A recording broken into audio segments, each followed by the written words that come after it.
Hello, and welcome back to my channel. I have another speed build for you today. We are building in Evergreen Harbor, and we're building a starter home for my sim, Colleen Field, from my Rags to Riches challenge. If you've been watching that Let's Play, in the last episode you may recall that the dust bunnies that Colleen had brought back two items that were worth quite a bit of simoleons. I think it was like a 9,000 simoleon gold plate, and then like an 8,000 simoleon golden frog, plus some of the money that she already had. So I decided that this was a good time to build her a starter home. Now, per the challenge rules, for the home that she needs to have by the end, it needs to be 3 bedrooms, 2 bathrooms, a kitchen and dining room, a family or living room, a study with at least 1 computer, and an outdoor garden with a pool. And I realized, well, for one thing, we don't have enough money to do all of that. And I thought, I wanted to get just like a decent starter home going for her so that she can get married, because she has been developing a relationship with Salim Ben Ali, and she has to have a starter home before she can get married and start a family and work on that part of the challenge. And I also thought that once she was married and has another sim who is able to bring in some money and some income, it would definitely make it easier to get up to that point where we can have the house that we need to have to complete the challenge.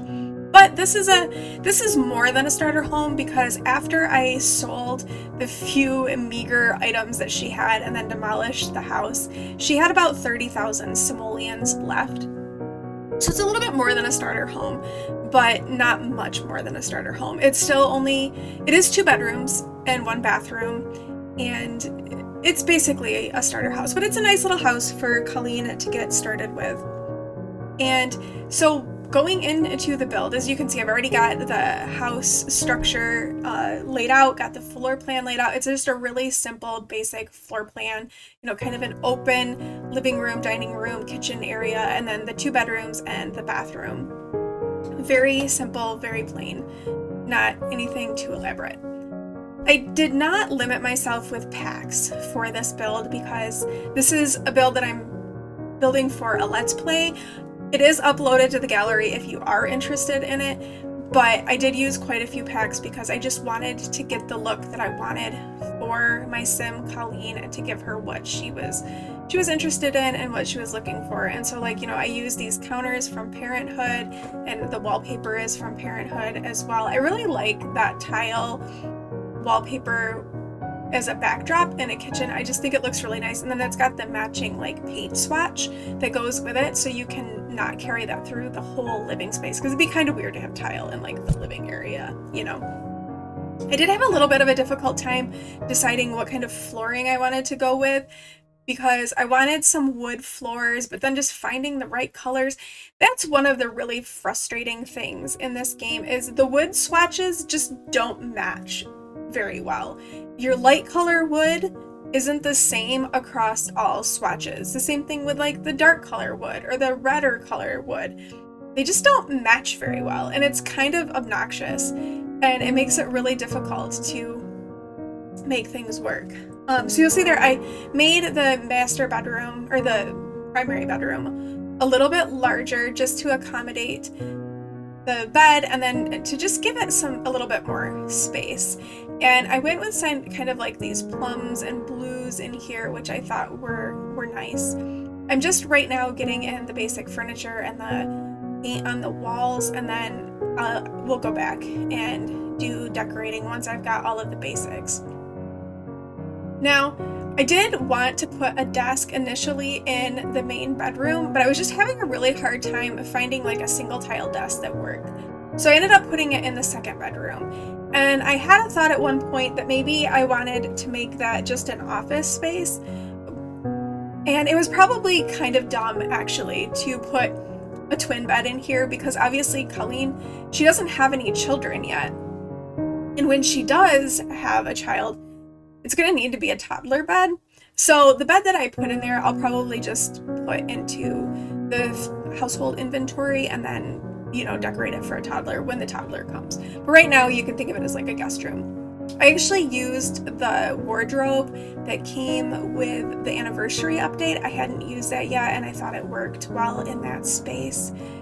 The bathroom is a little bit larger, just because it kind of worked with how I was laying out the floor plan and the way that I wanted the house to look.